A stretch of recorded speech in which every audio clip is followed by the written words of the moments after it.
I stood in the corner of the event hall, watching my brother Lucas raise his glass to celebrate his big promotion. Everyone laughed when he called my company a cute little startup. I didn't laugh. I just waited. Because in less than 5 minutes, the janitor would walk in and ask if I wanted him to lock my building. And that would be the last time anyone in this family ever underestimated me.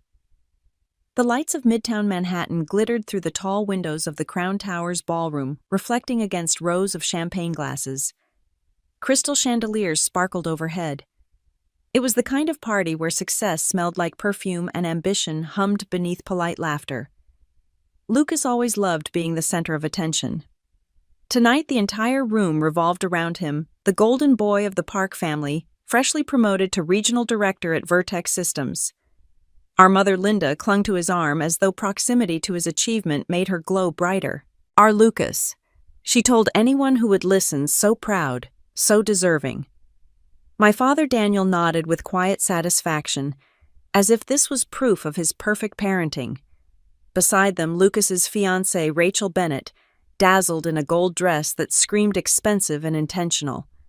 She laughed too loudly, kissed him too sweetly, and made sure her diamond caught every flash of light in the room. And me, I stood by the far wall in a simple black dress, sipping water instead of champagne. I had been here before this feeling of being present but invisible. The sibling who didn't fit the family mold. The daughter who made unconventional choices. My parents called me independent when they were being polite. When they weren't, they were stubborn. "Come on, Elena," Lucas called from across the room. "You can't just hide there all night. Come join the successful people." The crowd laughed. Even Rachel giggled behind her glass. I smiled faintly and crossed the room, each step measured, deliberate. He wrapped an arm around me, smelling of victory and whiskey.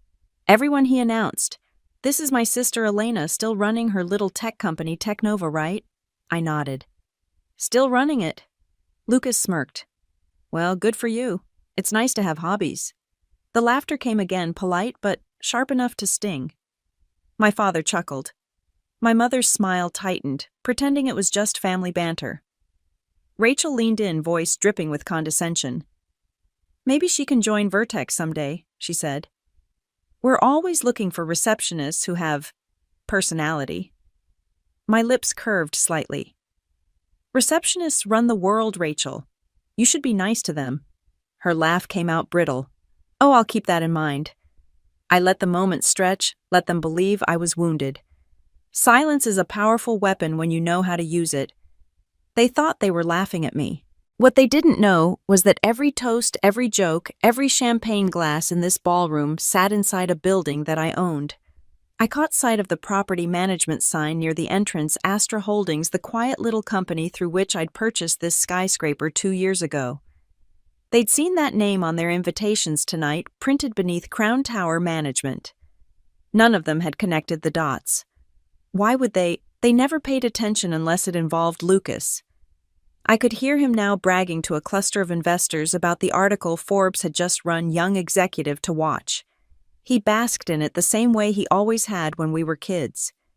He measured his worth in applause. I measured mine in ownership. When our mother approached, her smile faltered slightly at my expression. "Elena, sweetheart, don't take Lucas's jokes seriously. You know how he gets it." "I know exactly how he gets, Mom," I said softly. She hesitated, reading something in my tone she couldn't quite name. Then she patted my arm, the universal gesture for "please don't make a scene," and turned back to her guests. "Ladies and gentlemen." Lucas's voice boomed again. He stood at the center table, glass raised high. A toast to hard work, to family, and to the people who make us who we are. To my parents, for raising me right. To Rachel for saying yes. And to my sister, who reminds me every day that some people are better off dreaming small. The room erupted in laughter. I watched my mother beam, my father nod approvingly. Rachel leaned in to kiss his cheek. I felt no anger, just clarity. I let the laughter wash over me like static. Then the double doors at the back of the ballroom swung open. "Excuse me, ma'am," a voice said. The laughter died instantly. It was Sam, the night janitor. Gray uniform, keyring jangling at his hip, a kind face lined with years of night shifts. He looked directly at me. "Ms. Park," he said politely. "Do you want me to lock up the building now or after the guests leave?" Every head turned. Rachel's smile froze mid-giggle. Lucas blinked confused. "Wait," what he said, forcing a laugh. Sam looked around uncertain. "Sorry, I just wanted to check before securing the elevators." "You're the building owner, right?" The silence that followed could have cut glass. Lucas's hand trembled, champagne sloshing over his cuff. "She's lying." This is ridiculous." I met his eyes. "You should know me better than that, Lucas." My mother's face had gone pale. "Elena, what does he mean?" I smiled faintly, setting my glass down. "Just a misunderstanding, Mom." "Sam, go ahead and lock up once everyone's gone." "Yes, ma'am." He nodded, oblivious to the chaos he'd just unleashed, and left as quietly as he'd entered. The air in the room felt heavy, like the moment before a storm breaks. No one moved. No one spoke. Rachel tried to recover first. "Oh, come on," she said with a brittle laugh. "You're telling me your little startup bought a skyscraper?" I shrugged. "Something like that." Lucas's face flushed crimson. He turned to our father. "She's lying. This is ridiculous." My father didn't answer. He was staring at me as if seeing me for the first time. I held his gaze. "You once told me stability mattered more than risk. I chose risk. Seems it paid off." The orchestra in the corner kept playing softly, oblivious to the social earthquake unfolding in the center of the room. Rachel whispered something to Lucas, but his jaw clenched. My mother reached for her glass, hands trembling slightly. I stepped back from the table, the hem of my dress brushing the marble floor. "I should go," I said lightly. "It's getting late." No one stopped me. As I walked toward the exit, their silence followed like a shadow. The laughter, the superiority, all of it had evaporated. At the door, I glanced back. Lucas stood stiffly still, holding his glass. His reflection fractured in the mirror behind him. They didn't know it yet, but this was just the beginning. Outside, the city hummed beneath me, lights, taxis, the pulse of possibility. I stepped into the cool night air and looked up at the glowing windows of Crown Tower, my name buried deep in its deeds and contracts. "They thought the night was about his success," I whispered to myself. "They had no idea it was about my revenge. They used to say I was born stubborn. My mother preferred the word difficult. My father called it unrealistic. But the truth is, I was just tired of being invisible in a family that worshipped appearances more than substance. 5 years ago, before the champagne and the laughter, before anyone knew my name outside our family, I was still Elena Park. The quiet daughter who followed rules, worked long hours at a Manhattan investment bank, and smiled politely while her brother stole every spotlight in the room. At work, I was efficient, dependable, and utterly forgettable. I wrote reports. No one read designed models that made other people rich and stayed late, fixing mistakes that weren't mine. At home, I was a supporting character in the Lucas Park show. One night, after another 14-hour day, I came home to find my family gathered in the dining room. My father sat at the head of the table, scrolling through emails between bites of steak. My mother arranged silverware with mechanical precision, and Lucas was already holding court, bragging about his new position at Vertex Systems. "Regional manager," my mother repeated proudly as if the title were holy scripture. "Can you believe it? At 30. "Not everyone's cut out for corporate leadership," my father added. His eyes flicked toward me, pointed and brief. I took a sip of water, steady. "Actually, I wanted to talk about something too." Lucas smirked. "Please tell me you're not quitting your job again." "I'm not quitting," I said. "I'm building something of my own. A startup." The silence was immediate, sharp. My mother blinked, unsure if she'd heard correctly. My father set down his fork. "A startup," he repeated. "In what? Coffee crafts tech," I said. "Financial technology. Blockchain security." Lucas laughed first. "Crypto? You mean that scam stuff? It's not a scam. It's infrastructure. Safer, faster transactions." My father cut me off with a dismissive wave. "Elena, you've got a solid career. Real benefits, a real paycheck. Why throw it away for some internet fantasy? Because I want to build something that's mine. My mother sighed as though I'd confessed to a crime. Sweetheart, stability matters. You can't just play with ideas. You need a husband, a future, something steady. Lucas raised his glass, smirking. To Elena's cute little tech dream, he said. May it last longer than her last promotion. That night I didn't argue. I just looked around the table and memorized their faces, my father's arrogance, my mother's pity, my brother's smug confidence. I promised myself I'd remember this moment when everything changed. I moved out a week later. My parents said it was a phase. Lucas told me to call when I wanted real advice. The first year was brutal. My startup NovaPay burned through every dollar I'd saved. Investors didn't take me seriously. They asked if I had a male co-founder or a husband to handle the technical side. When the market dipped, my funding evaporated.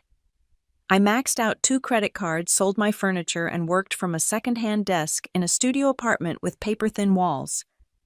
When NovaPay collapsed, no one was surprised, except me. Lucas showed up at my door with a pitying smile. Told you, he said, glancing around my half-empty apartment. You should have stayed at the bank. You were good at taking orders. I didn't answer. I just closed the door. A week later, my mother called. You can always come home, she said gently.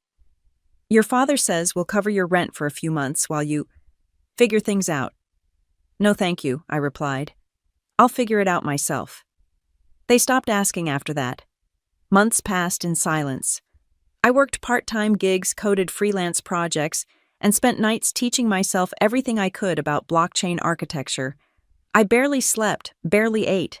Failure had stripped away my pride, but it also burned off the fear. Then one evening, while scrolling through my emails, I saw a small invitation, Women in Blockchain Summit, Soho, New York. I almost ignored it. I couldn't afford the ticket, the clothes, or even the subway fare. But something inside whispered, go. The event was held in a converted loft filled with women who looked like they belonged, founders, engineers, venture capitalists. I stood near the back, clutching a cup of coffee like armor. That's when I met Nora Kim. She was a software engineer from MIT Labs, sharp and direct, with a confidence I envied. She noticed my badge. No company name, just Elena Park Independent. Independent, she said, smiling. That's brave? Or reckless, I replied. Same thing, she said, raising her coffee cup. One just pays better. We talked for hours. About tech, about inequality, about how people underestimate quiet women with big ideas. I told her about NovaPay, about the humiliation, about the way my brother laughed when I failed. She didn't pity me. She nodded. Then let's make sure they never laugh again. That night, Astrolink was born not in a fancy office or a boardroom, but over 2 cups of bad coffee and a promise between strangers. For the next 6 months, Nora and I worked out of a co-working space that smelled like burnt espresso and startup desperation. We built a prototype that could secure digital contracts using hybrid encryption. We pitched investors, collected rejections, and kept going. My family didn't know. I stopped telling them anything. When my mother called, I said I was freelancing. When Lucas bragged about his latest deal, I smiled and let him talk. Silence had become my camouflage. Sometimes I wondered if I was wrong for hiding.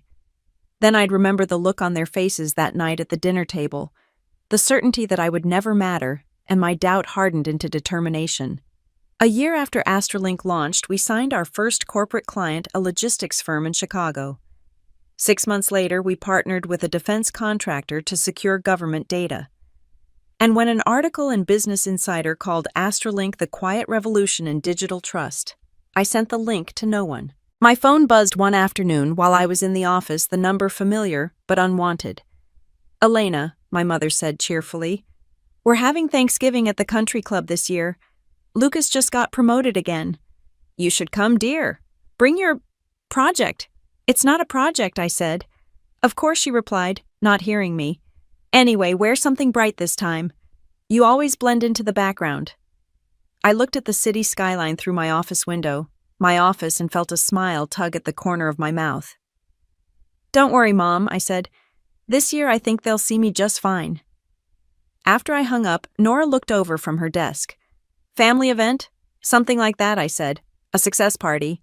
She grinned. Yours or theirs? Does it matter, I asked. By the end, they'll know the difference.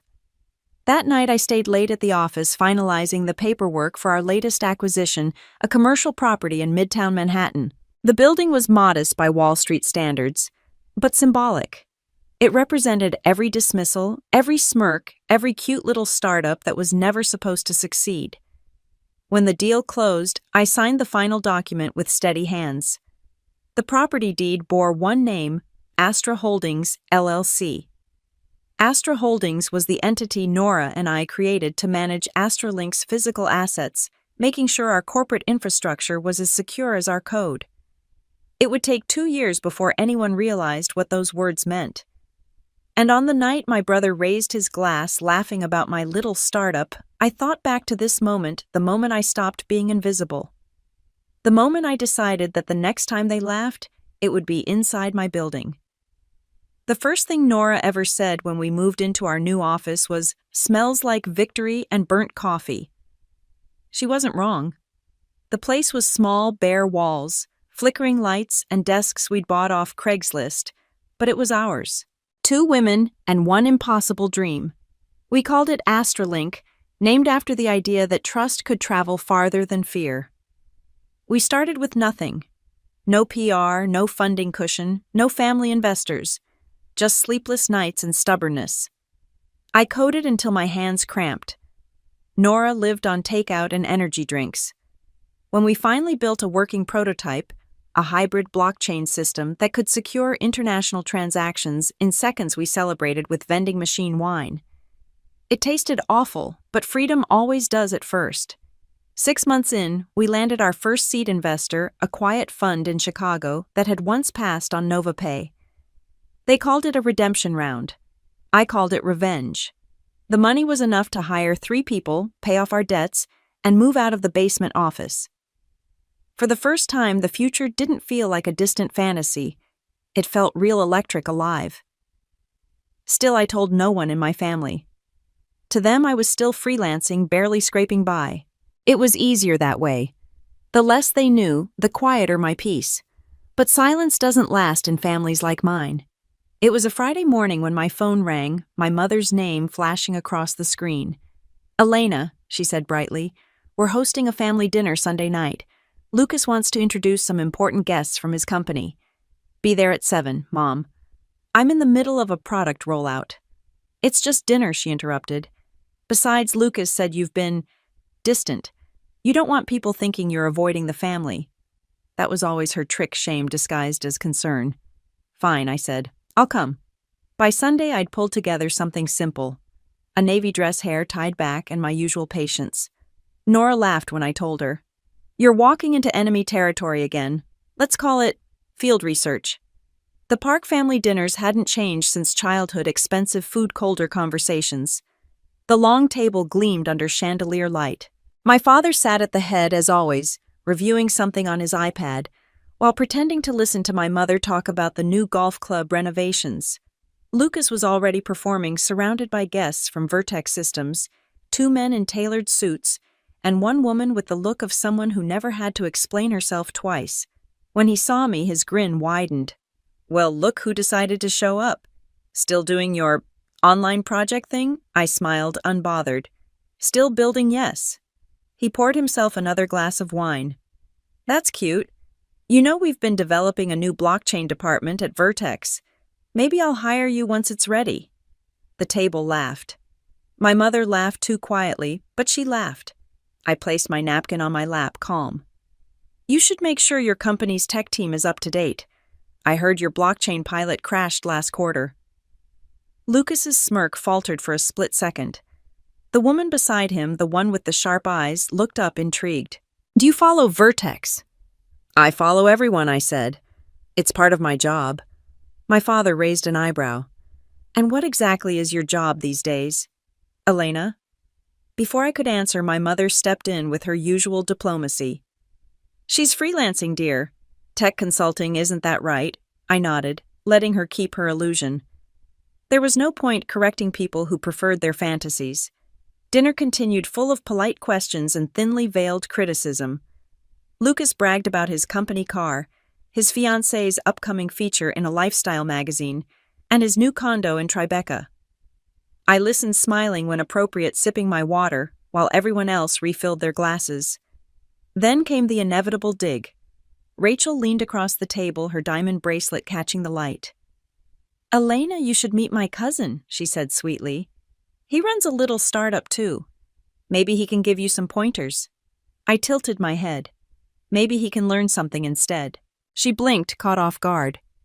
My father cleared his throat. "Elena, sarcasm doesn't suit you." "I wasn't being sarcastic," I said simply. The silence that followed was thick enough to chew. Then Lucas chuckled, breaking it. "You've really gotten confident since that last failure of yours." "That's what failure's for," I said softly. "To make you quieter, stronger." He didn't have a comeback for that. After dinner, while everyone lingered over dessert, I slipped outside for air. The city skyline glowed across the river, each light a story I'd written for myself.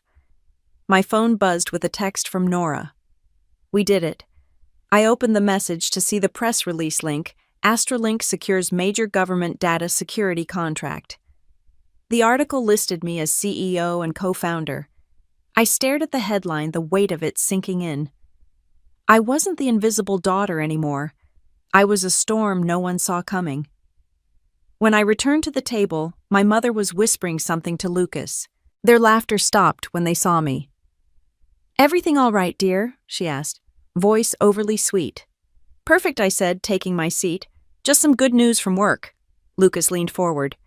"Good news? About what, selling your startup for lunch money?" I smiled. "Something like that." The next few weeks moved fast. Astralink exploded and growth investors lined up, media requests poured in, and our office doubled in size. Forbes called us the stealth giant of blockchain. I ignored the interview request. The less attention, the better. I had other plans. By the end of the year, Astralink had enough liquidity to form a parent company, Astra Holdings. It was a quiet move, strategic and deliberate. Through it, I started acquiring commercial properties for data centers and tech hubs. One of them happened to be Crown Tower. The irony made me laugh. Lucas often boasted about hosting corporate events there. I signed the paperwork with a private grin.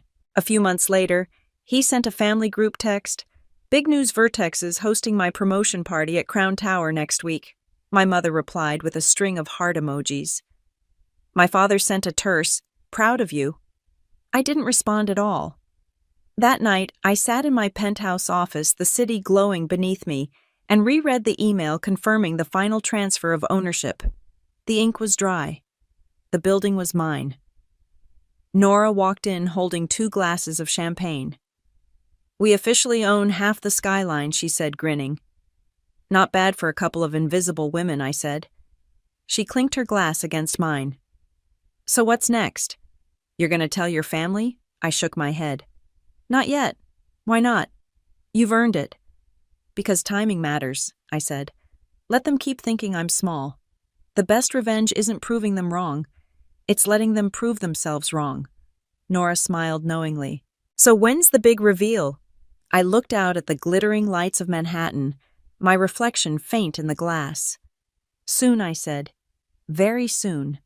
The following week, my mother called again, excitement bubbling in her voice. "Elena, Lucas wants you to come to his celebration. It's at the Crown Tower Ballroom, such a lovely venue. You must come." "I wouldn't miss it for the world," I told her. After she hung up, I leaned back in my chair, eyes tracing the faint outline of the building in the distance. Crown Tower. I thought about every dinner, every smirk, every dismissal. The laughter that had once made me feel small now sounded like fuel. "Let them toast," I whispered. "I'll handle the lights." And when the night came and Lucas raised his glass to mock me one last time, the world would finally see who I'd become. One signature, one company, one skyscraper at a time. The cool air outside Crown Tower was a welcome shock after the suffocating silence I'd left behind. My exit was silent, unlike the explosion I'd just caused. I didn't look back. The satisfaction was already a warm, private heat in my chest. The janitor Sam had performed his part perfectly, and the family's fragile world had cracked. I drove away, watching the tower recede in my rearview mirror, a giant tombstone marking the end of their assumptions about me. Lucas's celebration was over, replaced by a crisis. I didn't feel like victory yet. Only silence. It was the deepest quiet I'd felt in years, a silence bought at a very high price. I felt the cold realization sink in. I was finally free of their expectations, but now I was completely alone. The Park family had always been my cage, but now that the door was open, the silence felt vast and unfamiliar. I reminded myself that freedom was better than comfort, no matter how cold the night. My phone rang before I hit the Midtown tunnel. It was Nora. I didn't go, but I heard the sound wave from here, she said, her voice laced with giddy excitement. Tell me everything. Did Lucas cry? Not quite, but his glass almost did, I replied, navigating the traffic. It went exactly as planned. Sam asked about locking the building and the room went silent. Brilliant. Now the real fun begins, the cleanup. What's the official corporate response? None yet. But give it an hour. Lucas just realized his promotion party was held in the house of his enemy. Nora paused. You know Daniel will call you first. He hates dealing with messes. She was right. My father, Daniel Park, measured respect by adherence to corporate protocol. Being embarrassed in front of his peers, the Bennetts, was a violation of his most sacred rules. He wouldn't yell.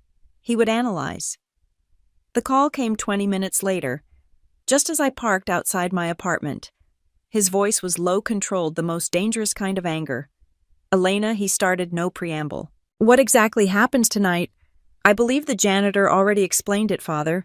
I own the building. That's not what I mean.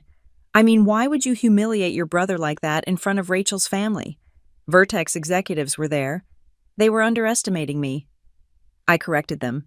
This isn't about correcting them. This is about stability and family reputation. Do you know what kind of rumors this will start? That the Park family is fractured, that we allow internal sabotage. Rumors don't affect a 500 million company, Father. They only affect Vertex and Lucas's ego. There was a pregnant pause. Vertex Systems is a valued partner of the Bennett Group. Did you consider the impact this stunt will have on Lucas's career, on his engagement? I consider Lucas's impact on my life every day, Father. And tonight, I simply returned the favor. He sighed, a deep, exasperated sound. Astra Holdings. I looked it up. Real estate acquisition. Why didn't you tell us? You stopped asking. When I failed with NovaPay, you all laughed. When I succeeded with Astralink, you assumed I was freelancing. You only see what Lucas shows you. I learned to work in the silence you created. We were trying to protect you from risk. No, you were protecting your image. And tonight, I shattered it. He hung up without saying goodbye. I sat in the dark, the city lights reflecting off my windshield. My family wasn't capable of understanding success built on quiet determination. They needed applause. My phone buzzed again. This time, it was a text from Lucas. Just one word, war. I smiled. He finally understood the game. I texted Nora, the cleanup has started. And Lucas just declared war. She replied instantly, good. Let's send him the first bill.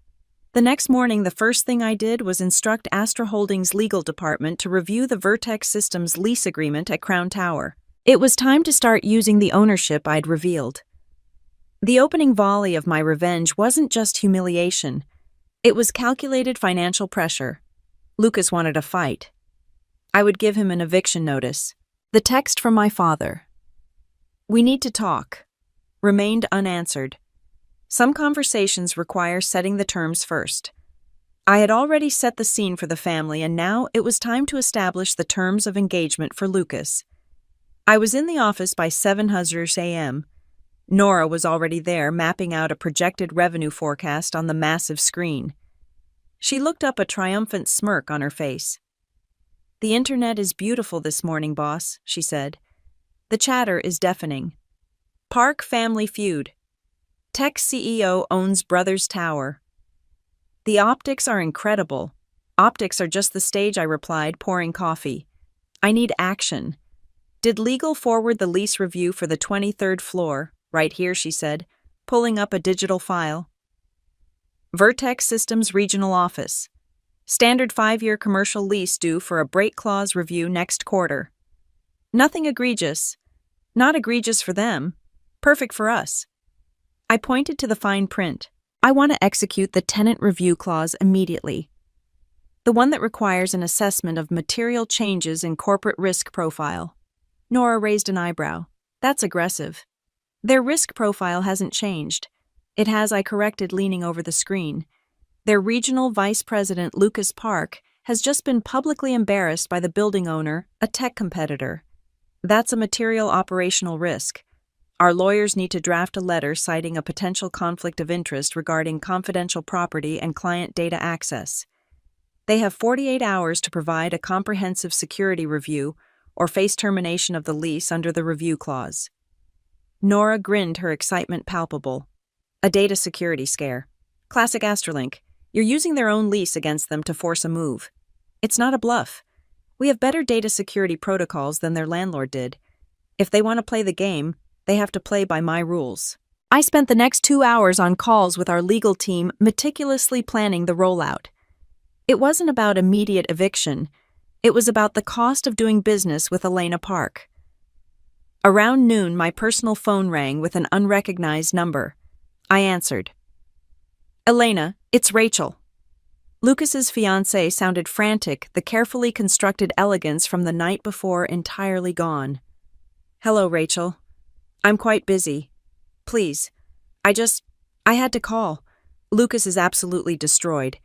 He's with his lawyers. He says you're trying to ruin him. He started the fight, Rachel. I'm just finishing it.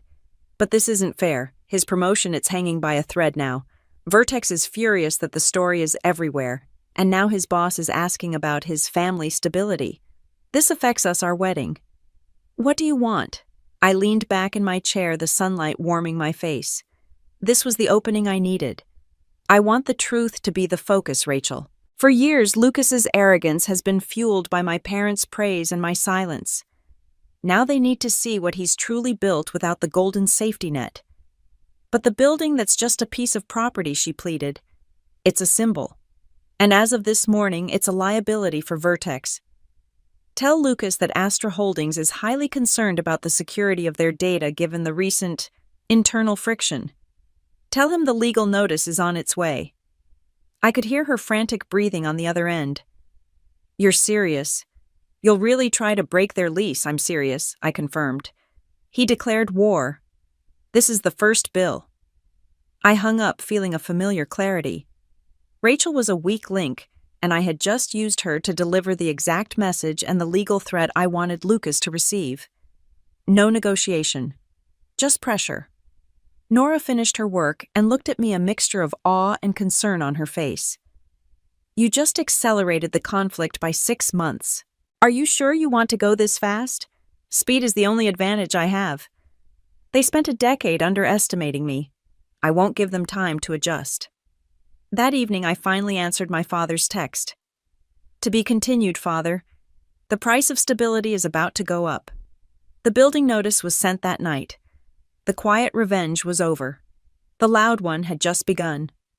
By the next morning, my phone had turned into a war zone of notifications. Missed calls from my mother. 3 texts from my father. 1 from Lucas. Just 2 words. You're disgusting. I stared at the screen for a long moment, then set it face down on the kitchen counter and poured myself another cup of coffee. Outside my penthouse windows, New York was just waking up, taxis, honking sunlight slicing between the skyscrapers I now partially owned. It was a good morning to let silence do the talking. By the time I reached Astralink's headquarters, Nora was already waiting in my office, 2 coffees in hand and a grin that was all mischief. So she said. Setting 1 cup down on my desk, I saw the headlines. Headlines, I asked, feigning innocence. She smirked and turned her tablet toward me. CEO revealed viral video captures billionaire sister shutting down her brother's success party. Below it, a still from the party, me standing calm, champagne in hand, while Lucas looked like his soul had just left his body. Oh, for God's sake, I muttered. Someone filmed that. Everyone filmed that, Nora said cheerfully. It's got over 4 million views on TikTok. The janitor's comment has its own meme page. I groaned. I didn't want this to go public. You didn't need to. Karma has Wi-Fi. She slid into the chair opposite me, crossing her legs. So what now? Do we issue a statement? Deny you own Crown Tower? No, I said. We don't feed gossip. It'll burn itself out. Except now, every outlet from Forbes to People magazine is calling you the silent billionaire sister. I couldn't help but laugh. That's better than what they used to call me. Nora grinned. The unemployed disappointment. Exactly. The intercom buzzed. Ms. Park, my assistant, said your father's here. He insists on seeing you. Of course he was. I exhaled and stood. Send him in. A few seconds later, Daniel Park walked through the glass doors, immaculate as always. Tailored suit, polished shoes, the faint scent of power and regret. He didn't even glance at Nora as she excused herself. Elena, he said, his tone clipped businesslike. We need to talk. I assumed this wasn't a social visit, I replied. Coffee. He ignored the offer and took a seat. You humiliated your brother. Publicly. He humiliated himself, I said. I just happened to be standing there. This, he gestured toward the tablet on my desk, is a disaster for our family. The Parks are being mocked across every major outlet. The Parks, I repeated softly. Or just your favorite one. His jaw tightened. Lucas may have been arrogant, but you went too far. Too far, I leaned back in my chair. After years of belittlement, mockery, and exclusion, I think I barely evened the score. He ran a hand through his hair, looking uncharacteristically unsure. You could have told us about your company, about the building, about any of it. You never asked, I said simply. You were too busy measuring me against your golden boy. That's not fair. It's not false either. He sighed heavily. Elena, I'm trying here. We all made mistakes. Made, I said. Past tense, he hesitated, then straightened. The point is this feud is hurting the family name. Investors are calling me, clients are asking questions. And that's my problem because you're part of this family whether you like it or not, he snapped. And reputation matters. I let the silence stretch before answering. My reputation's fine. In fact, it's never been better. He looked at me, really looked at me for once as if seeing something he didn't quite recognize. You sound like your mother, he said finally, always needing the last word. No, I said softly. I sound like myself. You just never listened before. He stood abruptly. We'll have dinner tomorrow. The whole family. We'll fix this privately before the press does. I'm not interested in fixing appearances, I said. You should be more concerned with the truth. He hesitated at the door, his back still to me. Lucas won't forgive you.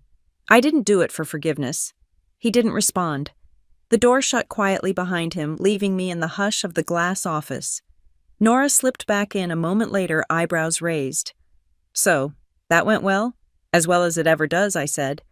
She dropped a folder on my desk. In better news, Forbes wants to feature Astralink in their Top 50 Women in Tech issue. That's prime visibility. You'd be alongside Tesla, Oracle, Amazon.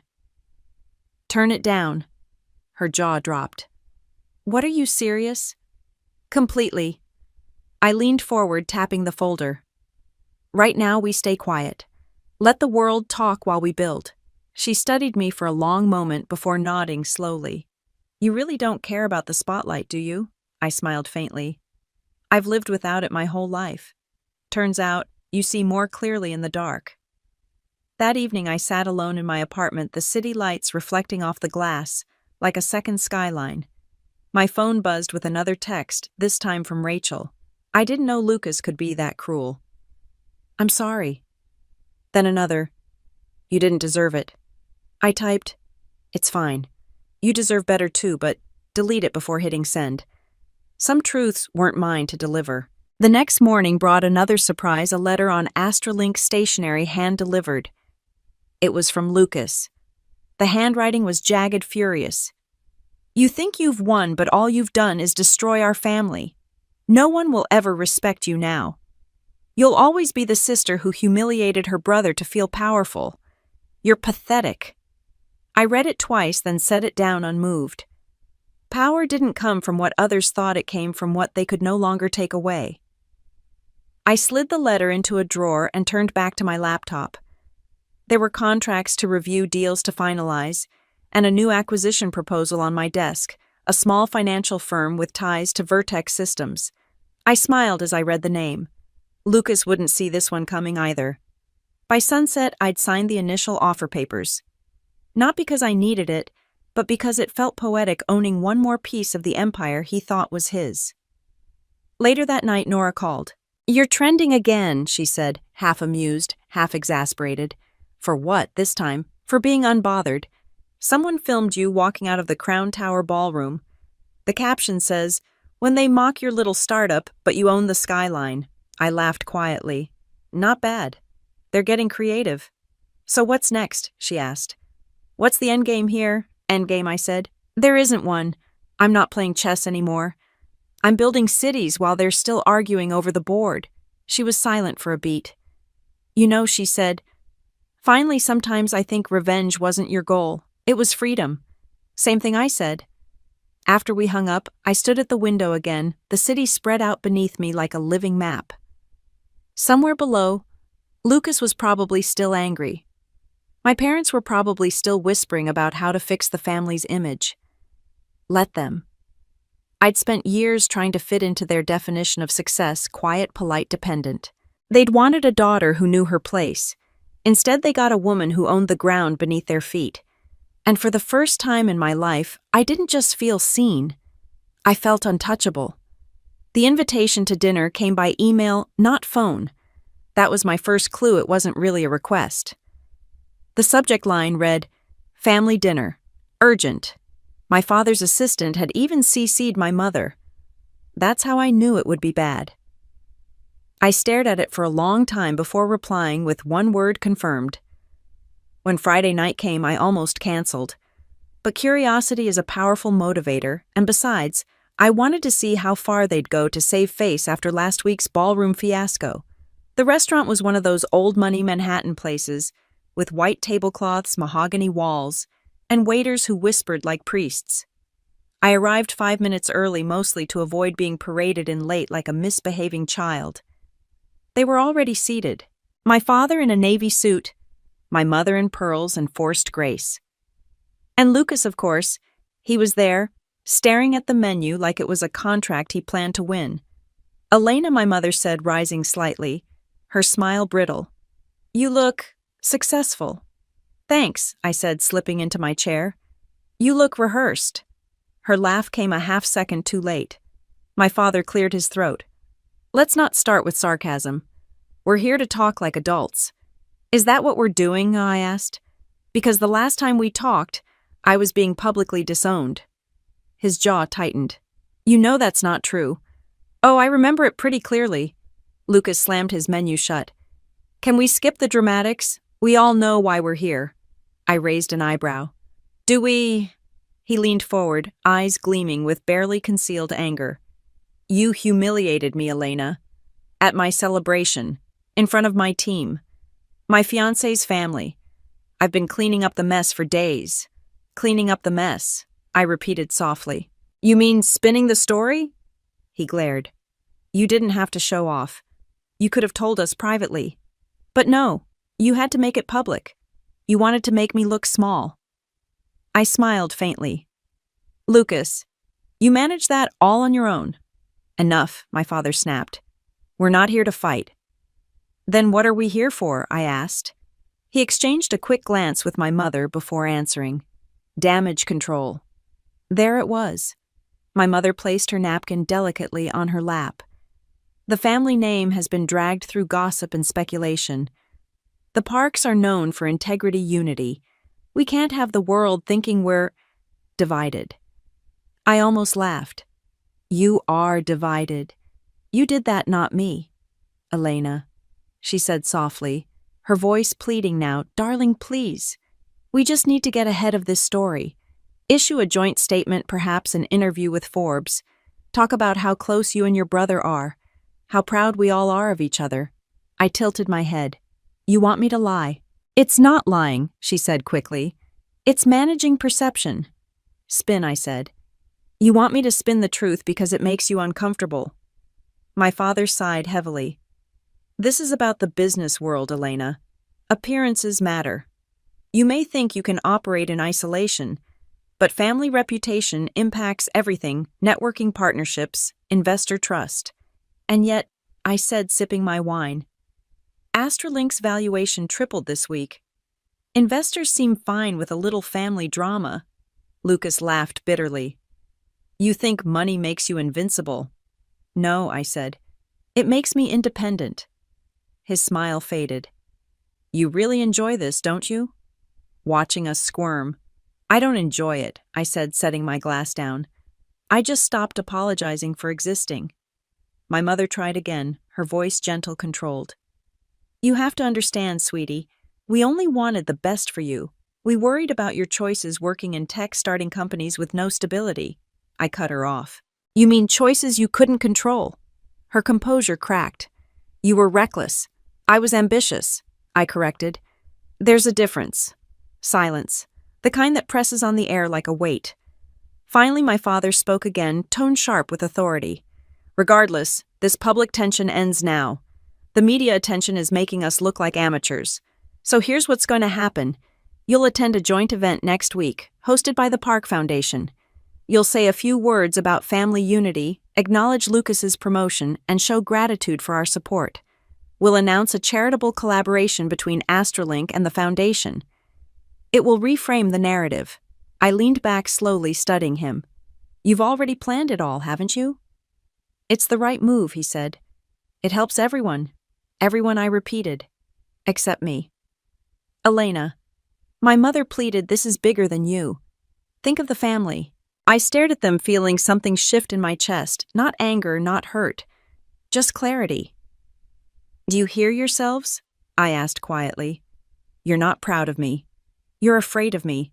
Afraid I don't need you anymore. No one spoke. I continued, my voice steady. You spent years dismissing me, mocking me, ignoring me. Now that I'm useful again, now that the world knows my name, you want to reclaim me. Like I'm some lost asset to fold into your portfolio. My father's expression hardened. That's not what this is about. Yes, it is, I said. It always has been. I stood up, pushing my chair back with deliberate calm. You want a statement? Here's one. I built something real. Something you never believed in. And I don't owe anyone a performance to make it palatable. Elena. My mother said softly, almost broken now. Please don't walk away again. I paused, hand on the back of my chair. I never walked away. You just stopped looking in my direction. Then I turned to Lucas. He looked lost for once, not angry, just lost. I didn't buy that building to humiliate you, I said. I bought it because I saw potential where no one else did. The same way I once saw it in you. He didn't respond. His eyes flicked down to the table, shame flickering there, brief and real.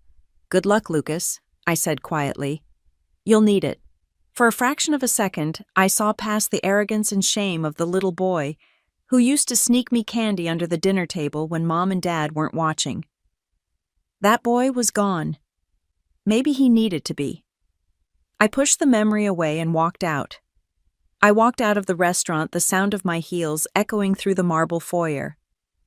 Outside, the city lights looked brighter, sharper against the night sky.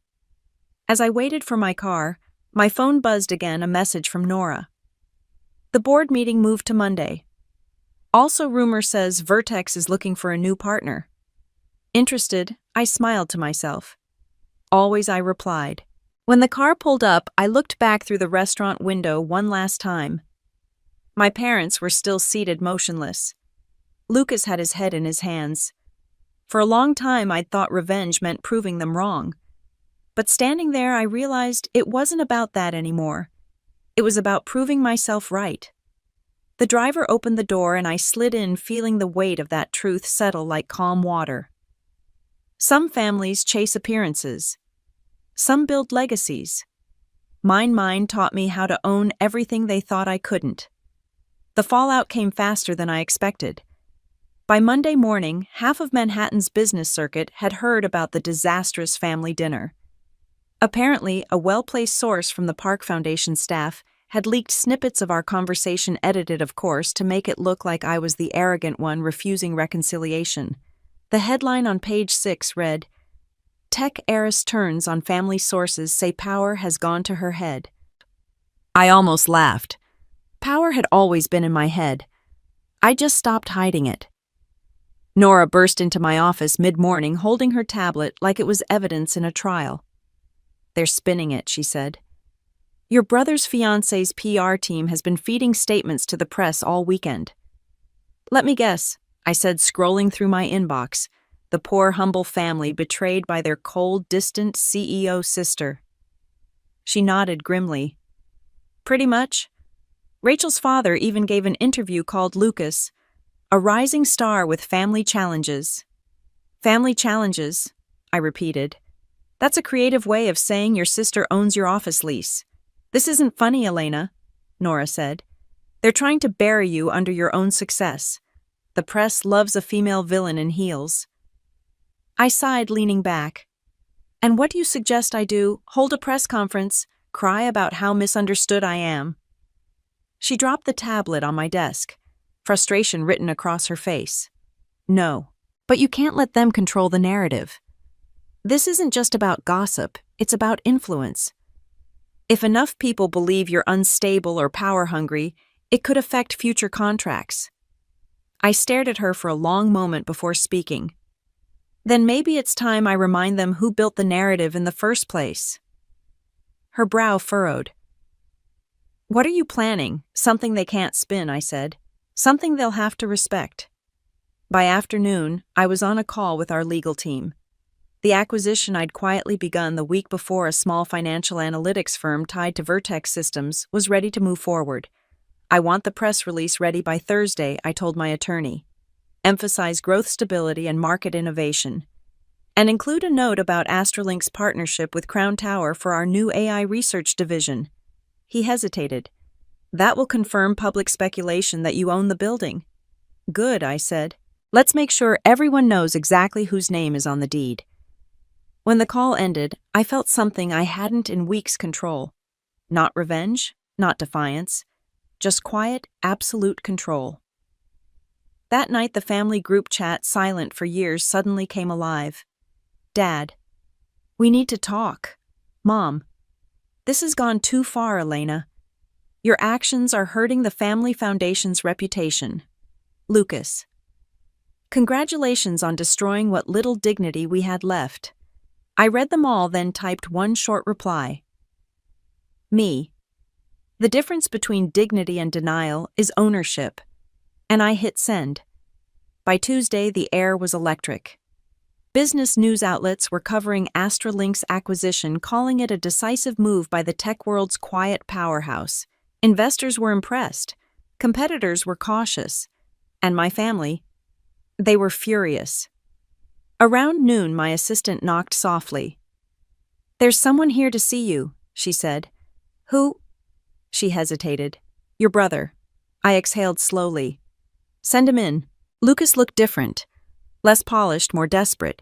His tie was loose, his hair slightly disheveled. For once, the corporate armor was cracking. "You've really done it now," he said, walking in without invitation. "Congratulations." "For what exactly?" "For turning my entire career into a joke." I folded my hands. "I didn't make you a joke, Lucas. You did that the moment you let ego write your story. You think you're better than everyone," he said, his voice trembling. "Dad's furious. Mom's humiliated. And Rachel, I asked. "What about her?" She left," he said, his tone flat. "Called off the engagement. Said she can't handle the scrutiny." For a second, I almost felt sorry for Insam, almost. "I didn't ask her to," I said quietly. "You didn't have to," he snapped. "You humiliated her family. You humiliated me." "Lucas," I said, standing slowly, "you spent years belittling me, mocking me. You told people my startup was a hobby. You laughed at me at your own party. And now you want to talk about humiliation." He flinched, but I didn't stop. "I built something without your help. Without Dad's money, without Mom's approval. I built it because I was done waiting for permission. That's not humiliation. That's survival.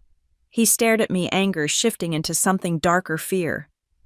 You've changed, he said quietly. No, I said. I finally stopped pretending. He turned to leave, then paused at the door. You'll regret this, he said. You always do. I didn't answer. There was nothing left to say. That evening, I sat in the conference room overlooking the city, finalizing the acquisition documents. Nora joined me carrying a folder and a bottle of wine. Thought you might need this, she said, setting both down. I smiled faintly. You always know. She poured 2 glasses. So what's next? You've taken your brother's company's floor, their PR spin, and their dignity. What's left? I stared out at the skyline, the city lights flickering like tiny secrets. What's left, I said softly, is peace. She tilted her head. And you think you'll find it? I think I said, I'll build it. The next day, Forbes ran a new headline. Astrolink expands empire. CEO Elena Park acquires strategic assets from rival Vertex Systems. And underneath it, a single line that made me smile when others mocked her. Little startup, she quietly bought the skyline. My mother called that night. Her voice trembled between anger and awe. You're making enemies, Elena, she warned. No, I said softly. I'm making boundaries. You can't cut us out forever. I'm not cutting you out, I said. You did that years ago. I just stopped reopening the door. For a long moment, neither of us spoke. Then she sighed. Your father wants to meet again. I'm sure he does. He says it's business. I laughed quietly. It always is. After we hung up, I looked out at Crown Tower, its windows glowing against the night sky. Somewhere inside, people were working, late engineers, cleaners, dreamers, the ones who never got credit but kept the lights on. I admired them. I understood them. Because once I'd been one of them. And that's when I realized something. Revenge wasn't what I wanted anymore.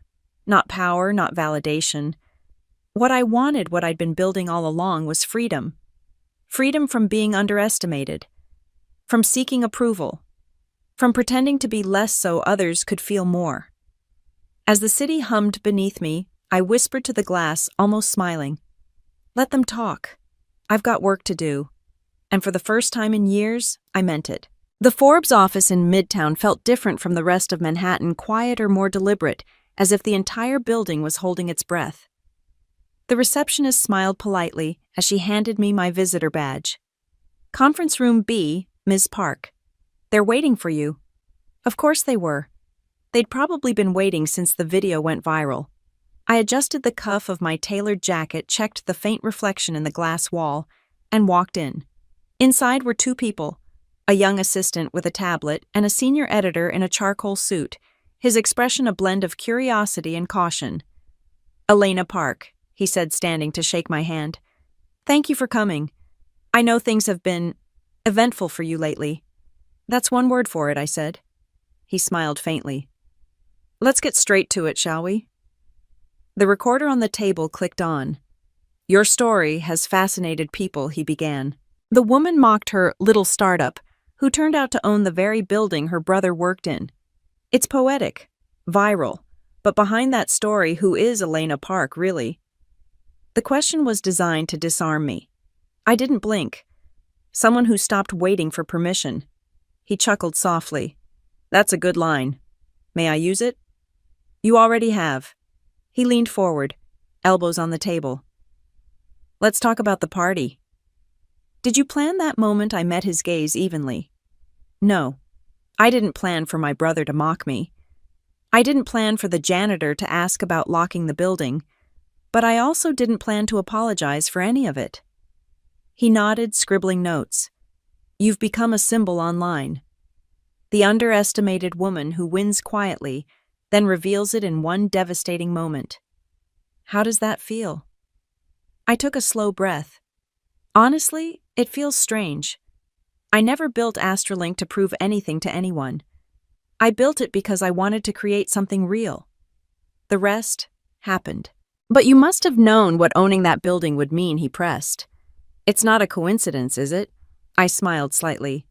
Let's just say the universe has a sense of humor. The assistant looked up from her tablet. Do you regret how public it's become? The family conflict? The headlines? No, I said. Regret is for people who still need approval. I stopped needing that a long time ago. There was a brief silence, the kind that hung heavy with unspoken admiration. Then he leaned back, changing tone. Tell me about your company, he said. Astralink's valuation jumped 35% after your acquisition last week. Some analysts are calling you the most strategic CEO in the sector. Others say you're ruthless. Ruthless, I repeated. That's what they call women who don't flinch. His lips twitched. And your family? How have they responded to your success? I hesitated just long enough for him to notice. They're adjusting. Adjusting. I folded my hands. When you've been underestimated long enough, people don't know what to do once you stop shrinking. He studied me for a long moment, then smiled faintly. You're not like the others we interview. Most CEOs talk about legacy profit disruption. You talk about liberation. Maybe that's my kind of disruption. The assistant stylist hovered midair. I could see the headline forming in her mind. Liberation as disruption inside the empire of Elena Park. When the interview wrapped, the editor stood and shook my hand again. Thank you, Ms. Park. I think this will be one of our most read pieces this quarter. I'm sure it will, I said. Outside the air was cold, the city electric with its usual pulse. My driver opened the car door, but I didn't get in immediately. Across the street through the glass of a cafe, I spotted a familiar figure, Lucas. Alone nursing a coffee, staring at his phone like it had betrayed him. For a moment, I just watched. He looked smaller somehow, not physically, emotionally. The weight of public failure had carved something new into him. My driver followed my gaze. Should I wait? I shook my head. No, let's go. As the car pulled away, my phone buzzed. Nora again. The Forbes interview is trending already. Their teaser quote is everywhere. When you've been underestimated long enough, people don't know what to do once you stop shrinking. I smirked. Let them chew on that. Also, she added, your brother's company just announced layoffs. Looks like they're not handling the market shift well. I stared out the window. That's not my problem. But a flicker of guilt still slipped through. That night I couldn't sleep. I poured a glass of wine and stood by the window, the skyline gleaming below like circuitry. Success should have felt like peace. Instead, it felt like standing at the top of a mountain you built yourself and realizing you were the only one there. I opened my laptop and pulled up the internal analytics dashboard. Numbers, growth charts, projections, all clean, all perfect. The kind of data that made investors salivate. And yet something felt off. A notification pinged. A message from Nora. Tomorrow's investor dinner at the Metropolitan Club. You're confirmed. The board wants you to bring a personal statement about Astralink's mission beyond profit. Beyond profit, I murmured. The words lingered like a challenge. Because truthfully, I'd built Astralink as both an escape and a weapon, a way to prove something. But maybe it was time it became more than that. The next morning, I arrived at the club in a black suit sharp enough to cut glass. The boardroom was filled with investors, media, and industry heads. The same people who had once dismissed my early funding requests now watched me like disciples. The moderator smiled. Ms. Park, would you like to share a few words about Astralink's philosophy? I stood, holding their gaze one by one. Astralink was never about beating competition, I began. It was about changing the language of power. For too long, people like me, women outsiders, dreamers, were told to think smaller. I built Astralink to show that small doesn't mean insignificant. It means underestimated. The room was silent. Then applause. Slow, deliberate, genuine. As I sat back down, Nora gave me a subtle nod from across the room, that look that said, you did it. Later, as we stepped out into the crisp evening air, she asked, do you ever think they'll stop underestimating you? I smiled faintly.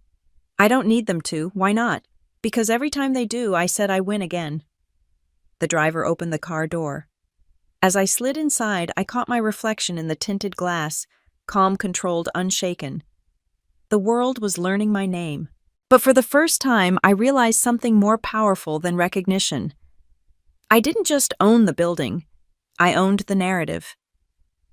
The first sign of change came on a rainy Thursday morning when my assistant handed me a stack of letters.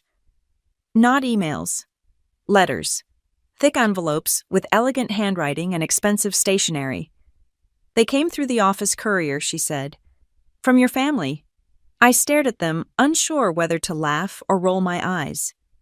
For years, they'd ignored my existence, dismissing my work as a hobby.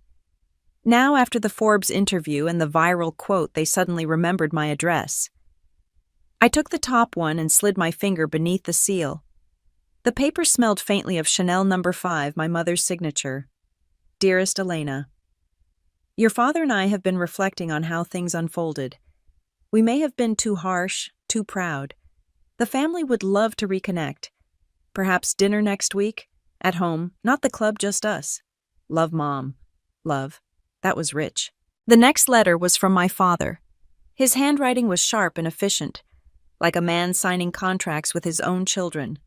Elena, I read your interview. Impressive. You've grown into a capable businesswoman. I'd like to discuss potential collaboration between Astralink and the Park Foundation. We can rebuild the family's public image together. Rebuild the family's image, not mine. Theirs. Always theirs. The third letter, smaller and messier, was from Lucas. I was wrong. I know you won't believe that, but I was. Rachel left. The company's tanking. And Dad's already blaming me for the market losses. I don't have anywhere else to turn. Please, if you ever cared about me as your brother, call me. For a long time, I didn't move. I just sat there, the rain streaking the glass, the letters splayed across my desk like the ghosts of a life I'd buried. Do you want me to respond? My assistant asked quietly. Not yet, I said. Let them sit. By afternoon, the world had other plans. Nora burst into my office, her face pale. You need to see this. She tossed her tablet onto my desk. On the screen was a breaking news banner, Park Foundation faces investigation over misused funds. I read the first paragraph twice. The foundation had been under quiet scrutiny for months. Donations redirected, tax irregularities, misuse of endowments. The article cited anonymous sources, but I knew exactly what that meant. Someone inside the old network had finally started talking. Your father's name is all over this, Nora said. And Lucas, too. He's listed as an executive consultant. I closed my eyes for a moment, steadying my breath. This isn't my problem, I said finally. She looked at me like she didn't believe it. Maybe not. But the press will make it your problem if you don't say something. I'll think about it. That night, I didn't go home. I stayed in the office staring at the skyline until the sun came up, memories flooding in my father, lecturing me about responsibility, my mother fussing about appearances, Lucas smirking when I told him about my startup. And then that night at his party when the janitor called me ma'am. Funny how quickly the power shifts when the truth finally has a microphone. By morning, reporters were camped outside the Park Foundation headquarters. My inbox was flooded with media requests, all asking the same question. Would Astralink CEO Elena Park comment on her family's financial scandal? I crafted a single statement: Astralink is an independent entity. I have not been affiliated with the Park Foundation for several years. Our mission remains rooted in transparency, innovation, and accountability. I sent it, closed my laptop, and poured myself a coffee. 2 hours later, my father called. Elena, he said, without greeting, his voice clipped. I assume you've seen the headlines. I have. This is a misunderstanding. A smear campaign. Is it? I asked. Because it looks like your book's finally caught up to your ethics. He exhaled sharply. We need to show unity, Elena. The press is already speculating that the family's divided. If you speak publicly on our behalf, no. He froze. What did you say? I said no. I'm done cleaning up your messes. You made your choices, and I made mine. Elena. This is your family, I laughed softly. You only remember that when you're in trouble. You're being short-sighted, he snapped. You think success makes you untouchable. But reputation is what you use to control people, I finished. Not anymore. I hung up before he could respond. The following day, the Wall Street Journal ran an exposé on the foundation's finances. The numbers were ugly millions redirected through shell nonprofits' executive bonuses disguised as charitable expenses. Lucas's name appeared in 3 separate transactions. That evening, I received a text from him. "They're saying I'll be charged. Dad's cutting me off. Please, I don't know what to do." I typed deleted, then typed again. "Face it. Take responsibility. That's what adults do." He didn't reply. 2 days later, I found him in my office lobby. His suit was wrinkled, his eyes red, his hands shaking. I didn't know, he said before I could speak. "I swear, Elena, Dad told me everything was legal. I just signed what he put in front of me." I studied him carefully. "You signed, though?" He nodded miserably. "What do you want from me?" I asked. "Help, please. A lawyer, advice, anything. I'll pay you back." "You can't afford me," I said quietly. His expression twisted, pain and shame colliding. "You don't have to enjoy this." "I don't," I said truthfully.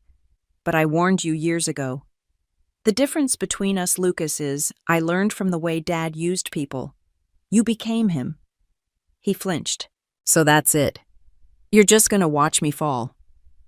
I hesitated. For a moment, I saw flashes of the boy he used to be, the one who used to sneak me candy during long family dinners, who once said he'd always protect me. "Maybe you need to fall," I said softly. "That's the only way you'll learn who you really are." He left without another word. Later that week, my attorney informed me that the Park Foundation had been formally charged. My parents were facing investigation. Lucas had resigned his position. The empire they'd built on control and image was crumbling. And for the first time, I didn't feel vengeance. I felt closure. The next morning, as I prepared for an investor summit, Nora walked in holding a folder. "Before you go, there's something else." She handed it to me, a legal notice. My father was dissolving his partnership shares. His company was liquidating assets. And among them was Crown Tower. "Wait," I said, scanning the document. "He's selling the building, yes. Everything he can. He's desperate." I smiled faintly. "Then I'll make him an offer." Nora blinked. "You're serious?" "Completely. He built his reputation on owning things. Let's see how it feels when I own his last symbol." By week's end, the deal was done. Crown Tower was officially mine, every floor, every square inch. That night, I stood on the rooftop terrace. The city sprawled beneath me, rain misting against my face. This was where it all began. The party, the laughter, the humiliation, the janitor's question that froze a room. Now it was silent, peaceful, mine. I closed my eyes and breathed in the damp air. Somewhere deep down, a younger version of me, the one who'd been laughed at, doubted, ignored, finally smiled. Not because she won, but because she survived.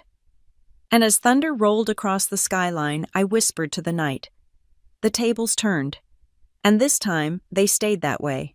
The invitation arrived on cream paper embossed with gold lettering as if elegance could erase history. "Family dinner. Homecoming," it read. My mother's handwriting beneath it was softer than usual, uncertain. "Please come. We need to talk." I almost threw it away. But something about those 4 words, "we need to talk," lingered. They'd never asked to talk before. They'd only ever commanded, lectured, or dismissed. So against better judgment, I went. The Park family mansion hadn't changed. The same marble steps, the same manicured hedges, the same looming portraits of ancestors who'd built their fortune on other people's labor. But now the lights were dimmer. The gates creaked. The grandeur had started to rot around the edges. Margaret, our longtime housekeeper, opened the door. Her face brightened when she saw me. "Miss Elena," she said, eyes glistening. "It's been too long." "Too long," I agreed, stepping inside. "How have you been?" She hesitated. "Still here keeping things together." Her eyes flicked toward the dining room, then back to me. "They're waiting." Of course they were. When I entered, silence fell. My father sat at the head of the long oak table, looking older, smaller. My mother sat beside him, her pearls noticeably absent, and at the far end, Lucas. He looked like he hadn't slept in weeks.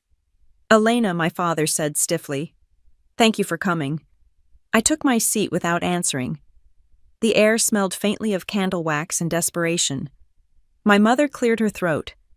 "We know things have been difficult." "Difficult," I repeated. "That's one word for financial fraud." She flinched. My father's jaw clenched. "We didn't bring you here for sarcasm," he said sharply. "Then what did you bring me here for?" He hesitated, then exhaled slowly. "To ask for your help." I almost laughed. "You want my help?" "Yes," he said simply. "The foundation is being dismantled. Our assets are tied up in litigation. We're losing everything. The family name is tarnished. And you think I can fix it," I said. "You can," he said. "You have influence now. Power, resources. If you would publicly support us, say that you believe in our integrity, that the allegations were exaggerated, it could help." I stared at him, then at my mother, who was nodding eagerly. "You think I should lie to you?" "It's not lying," she said quickly. "It's protecting what's left of this family." I laughed softly. "Protecting the family is what I did for years. You just didn't notice." "Elena, please," my mother said. "This isn't about pride anymore. It's survival." I looked at Lucas. He hadn't said a word yet. He just sat there, hollow-eyed, staring at his hands. "Lucas," I said, "what about you? Do you agree with them?" He finally looked up. His voice was hoarse. "I don't know what I agree with anymore. You're still working with Dad." He shook his head. "No, I'm done." That caught me off guard. "I sold my shares last week," he continued quietly. "Paid off what I could. I'm moving out of New York." My father's head snapped toward him. "You what?" "I'm done, Dad. I can't keep pretending we're untouchable." "We're not." For a moment, the old patriarchal fury flashed across my father's face. Then it faded, replaced by something else, weariness. I turned to my mother. "And you?" She looked down at her plate. "Your father's right. We made mistakes, but families should stay together." I took a slow breath. "You only want to stay together when it benefits you, Elena." "No," I said, my voice steady now. "You spent my entire life teaching me that love was conditional, that success only mattered if it was yours. Now that I've built something of my own, you call it arrogance. Now that you've fallen, you call it family." My father's voice dropped low, controlled. "We're still your parents." "I know," I said. "And I'll always wish that had been enough." The silence that followed was heavier than any argument. Finally, I pushed my chair back. I didn't come here to fight, or to gloat. I came to say goodbye properly. "Goodbye," my mother whispered. "Yes," I said softly. "To the version of you that couldn't see me. To the version of me that needed you to." "Elena, you can't just walk away," my father said, rising. "I'm not walking away," I said. "I'm just not standing still anymore." I turned toward the door.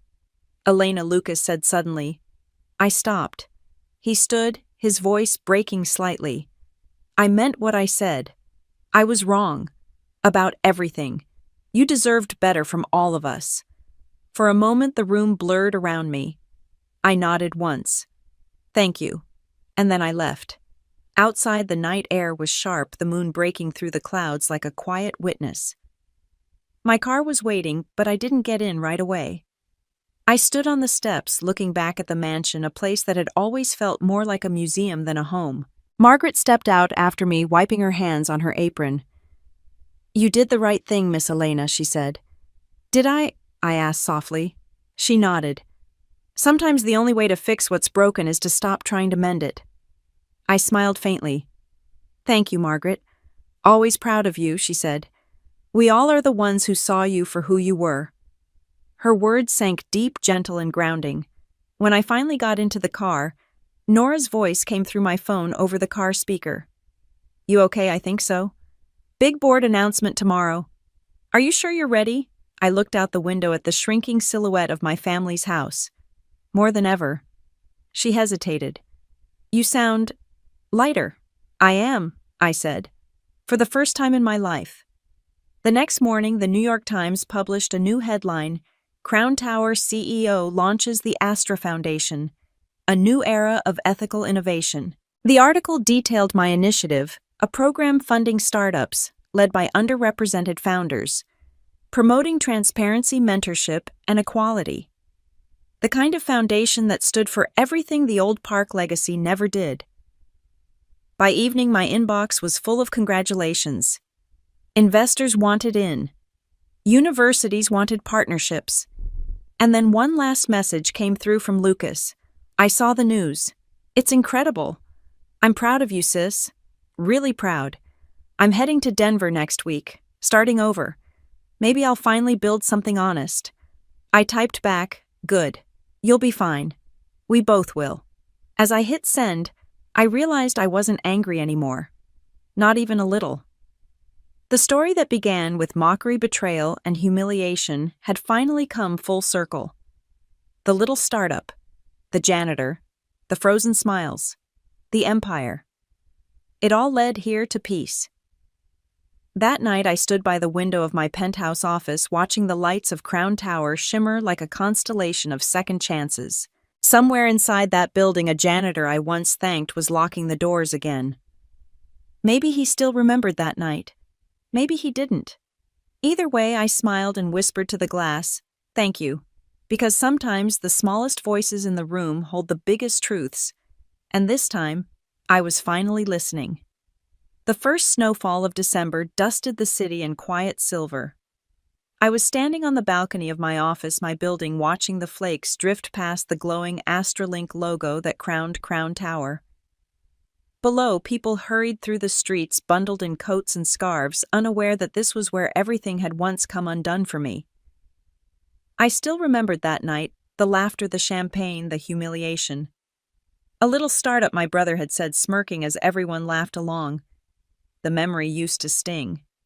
Now it just made me smile. "Ma'am," a voice said softly behind me. It was Miguel, the same kind face I remembered from that night, only now he wore a manager's badge. "Are you still working late?" He grinned. "Habit, I guess. It's hard to leave when the boss never goes home." "Fair," I said, laughing quietly. He shifted awkwardly, holding his mop like a walking stick. I wanted to thank you again for the promotion. Never thought I'd be managing a team of 15 cleaners across 4 buildings." "You earned it," I said sincerely. "And for what it's worth, you were the first person to ever call me ma'am. It meant more than you know." He chuckled. "That night I thought I'd be fired for speaking up in front of all those rich folks." "Quite the opposite," I said. "You made history, Miguel." He nodded, still smiling, then excused himself to finish his rounds. When the door closed behind him, I turned back to the window. My reflection stared back, steadier now, older, sharper. The woman who once hid her success out of fear of being mocked had learned something crucial. Power isn't loud. It's quiet. It's controlled. It doesn't demand validation. It simply is. My phone buzzed. A text from Lucas. "Dinner tonight. Just us. No drama." I smiled faintly. It had been almost a year since the last family dinner, the one that ended everything. And now, somehow, we were starting again. When I arrived at the small restaurant he'd chosen in Tribeca, I barely recognized him. The suit was gone. He wore a simple gray sweater, jeans, and an expression that looked peaceful. "Elena," he said, standing as I approached. "Thanks for coming." "Of course," I said, sitting. "How's Denver different?" he said, smiling. "Good different. I'm consulting for a healthcare nonprofit now. Nothing flashy, but it feels honest." I studied him, noticing the calm in his tone, the lack of pretense. "I'm glad." He hesitated, then reached into his pocket and pulled out a folded paper. "I wanted to show you something." He slid it across the table. It was a letter and offer of employment from Astralink Denver, one of our new expansion offices. Position Project Development Associate. "You applied?" I asked. He nodded. "Under a different name. I wanted to see if I could make it through the process on my own. Turns out your team doesn't play favorites." I couldn't help but laugh softly. "I trained them well." They offered me the job last week, he said. I haven't accepted yet. I wanted to tell you first. I looked at him carefully. If you take it, you'll be working under the company I built. No shortcuts, no special treatment. He nodded. I wouldn't want any. For the first time in years, I believed him. We spent the rest of the meal talking not about money or titles or the past, but about life. About how things could start over when you stopped pretending. When the check came, he tried to grab it, but I shook my head. This time I said it's on me. He smiled. Just this time. Later that night, as I walked back to my car, the city lights reflected off the snow, scattering like stardust.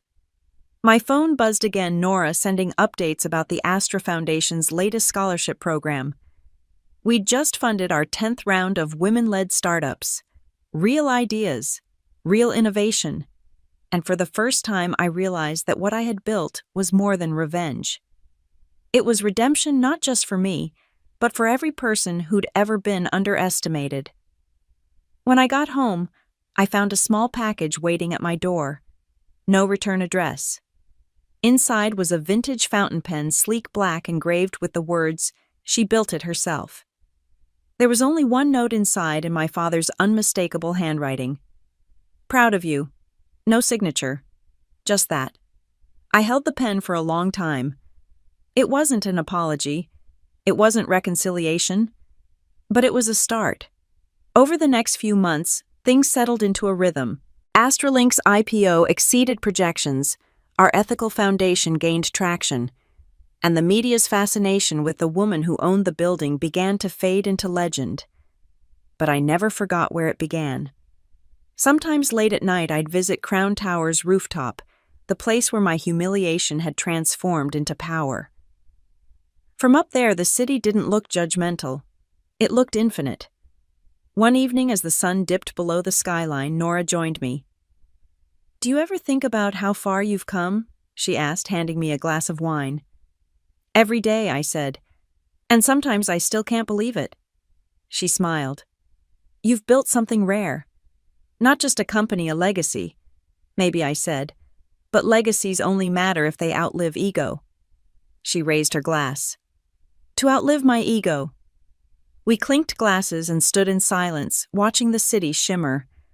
Below us, the world moved on, unaware that a small moment of humiliation years ago had built this empire. When I finally left the rooftop, I felt something shift, not an ending, but a settling. The story that began with mockery had closed its circle with meaning. Back in my office, I opened my laptop and drafted a note to my team for the company newsletter. Astralink was born from doubt. From being told, "You can't." Every one of us has faced it, being underestimated, ignored, mocked. But the truth is, small beginnings often hide the biggest revolutions. Never forget that success isn't loud. It's steady. It's earned. And it belongs to those who keep building when no one believes in them. I hit send. Then I leaned back, took a deep breath, and looked out over my city, my skyline, my story. The snow kept falling soft and endless like forgiveness. And as the night deepened, I whispered to the quiet. To every woman they ever called small, keep building. Because sometimes revenge isn't about proving them wrong. It's about proving yourself right.